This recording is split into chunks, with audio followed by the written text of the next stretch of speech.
చేపల పులుసు, అదేవిధంగా చికెన్ కర్రీ అయితే వండుతున్నాం మేము.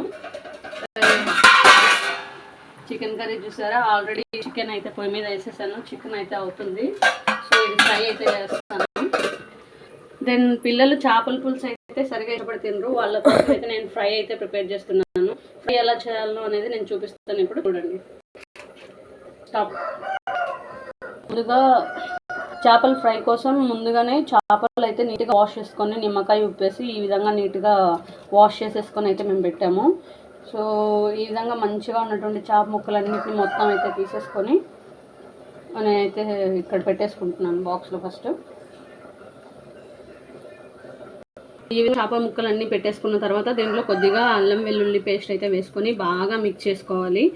అండ్ ఈ విధంగా మిక్స్ చేసేసుకొని దీంట్లో సాల్ట్ కూడా ఏం వేయాల్సిన అవసరం లేదు, ఎందుకంటే మేము రెడీమేడ్గా దొరికేటువంటి పౌడర్లు అయితే దొరుకుతాయి మాకు. సో దీంట్లో ఆల్రెడీ సాల్ట్ మిక్స్ చేసి ఉంటారు. డైరెక్ట్గా ఈ పొడిని ఇందులో వేసేసి అండ్ కొద్దిగా కార్న్ఫ్లవర్ పౌడర్ అయితే ఇందులో వేసేసి ఒక హాఫ్ అన్ అవర్ అలా ఫ్రిడ్జ్లో పెట్టేసి ఇంకా మొత్తం ఫ్రై చేసుకుంటే చాలా బాగుంటుంది. చూసారా, ఫైనల్గా మొత్తం మసాలా అంతా మిక్స్ చేసిన తర్వాత చేప యొక్క స్ట్రక్చర్ అయితే ఈ విధంగా వస్తుంది. సో ఇంకేం లేదండి, జస్ట్గా ప్యాన్ మీద లైట్గా ఆయిల్ వేసేసుకొని ఈ విధంగా పెట్టేసుకొని మనం డీప్ ఫ్రై చేయడమే. కాకపోతే ఒక మ్యారినేట్ చేసిన తర్వాత ఒక హాఫ్ అన్ అవర్ అలాగా ఫ్రిడ్జ్లో పెట్టడం కానీ లేక అలాగే వదిలేస్తే ఇంకా చాలా మంచిగా టేస్ట్ వస్తుంది. సో ఫైనల్గా మిక్సింగ్ అయితే ఈ విధంగా ప్రిపేర్ అయితే నేను చేసి పెట్టాను. దీన్ని తీసుకెళ్ళి ఇంకా ఫ్రిడ్జ్లో పెట్టేసుకొని వేడిగా ఫ్రై చేసుకొని తినేసేయడం. Friends, so much for watching. Bye. Like, share చేయండి, సబ్స్క్రైబ్ చేసుకోండి.